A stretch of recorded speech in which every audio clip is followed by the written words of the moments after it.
एक छोटे से गांव में, जहां रमजान की रातें सितारों से जगमगाती थीं, वहां एक गरीब बेवा औरत रहती थी, फातिमा। उसका बेटा आदिल 30 साल का था, मगर फिर भी अपनी मां के साथ रोजे रखता और उसका सहारा बना रहता। उनके घर में खाने को ज्यादा कुछ नहीं होता। अक्सर इफ्तार बस एक खजूर और पानी से ही होता था। फातिमा दिन भर मजदूरी करती और आदिल भी मेहनत करता, मगर फिर भी गरीबी उनका पीछा नहीं छोड़ती। रमजान के दिनों में आदिल अक्सर बाजार से गुजरता और अमीर लोगों को इफ्तार की चीजें खरीदते देखता। एक दिन घर लौटते वक्त आदिल ने देखा पड़ोसी का बेटा अपना पर्स गिराकर आगे चला गया।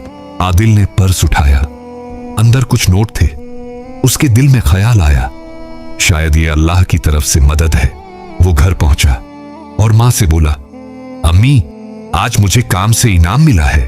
उसने कहा, अम्मी, आज इफ्तार के लिए समोसे और जलेबियां ले आते हैं, आज हमारा भी अच्छा इफ्तार होगा।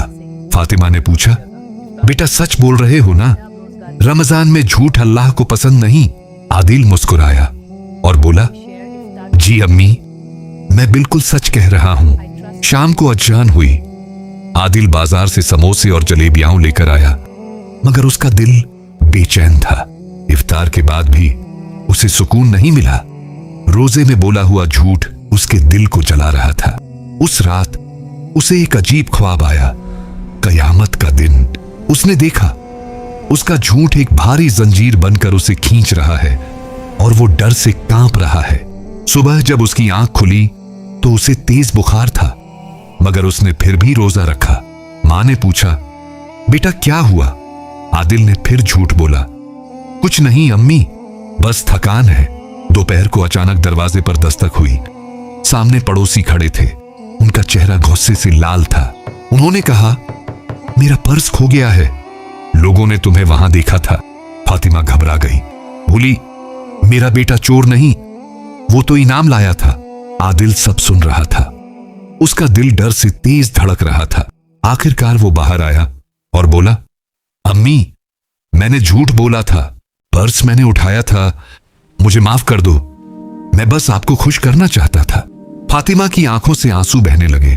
उसने कहा, बेटा रोजे में झूठ बहुत बड़ा गुनाह है। पड़ोसी की आंखें भी नम हो गईं।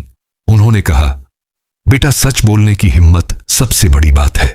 उन्होंने पर्स वापस लिया और कहा, आइंदा कभी झूठ मत बोलना, रमजान में तौबा कबूल होती है। फातिमा ने आदिल को गले लगा लिया। दोनों रो रहे थे, मगर दिल हल्का हो चुका था। उस रात उस छोटे से घर में झूठ की अंधेरी जगह सच की रोशनी से भर गई और आदिल ने सीख लिया कि सच रोजे की तरह पाकीज़ा होता है, जो इंसान की रूह को साफ कर देता है।